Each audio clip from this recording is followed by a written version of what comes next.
Hello and welcome to the Magic Online Spellgrounds Guide. My name is Joe Dyer and I am part of the Magic Online Creator Program as well as the author of This Week in Legacy over at MTG Goldfish. This guide aims to familiarize you with the basics of Legacy, Death, and Taxes. Death and Taxes is one of Legacy's quintessential toolbox decks, often shifting to address the weaknesses it seeks to exploit in the Legacy metagame. If you've ever played with decks like Orzhov's Sewers or modern Death and Taxes, the play patterns of this deck may be familiar to you. D&T in Legacy, however, is a slightly different animal in that it is a Yorion Sky Nomad deck. The most common builds of this deck are 80-card decks, and often overlap with many of its strong ETB effects to get the most value out of them.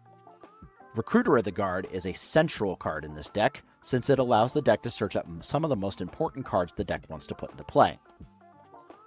One of the newer play patterns of this deck is using Phalia Exuberant Shepherd alongside Overlord of the Baelmerk to blink the Overlord after putting it into play for its impending cost, negating the counters and getting a 5/5 threat right off the bat.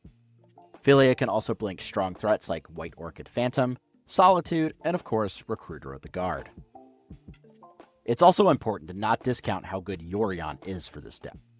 While it might seem odd that this is an 80-card deck, the deck is constructed in such a way that Yorion actively improves the power level of the deck drastically. It's not uncommon to tick Aether Vial up to 5 counters and use it to put Yorion into play at an opportune time. Another long-time aspect of this deck is the card Stoneforge Mystic.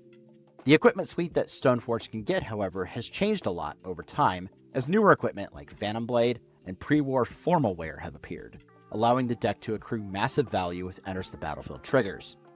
Cauldron Complete remains a stellar threat to put in with Stoneforge, however, and can quickly close games out if it's left unchecked. Sideboarding with D&T is unique because of the 80-card setup, but often it involves removing cards that don't apply to the current matchup.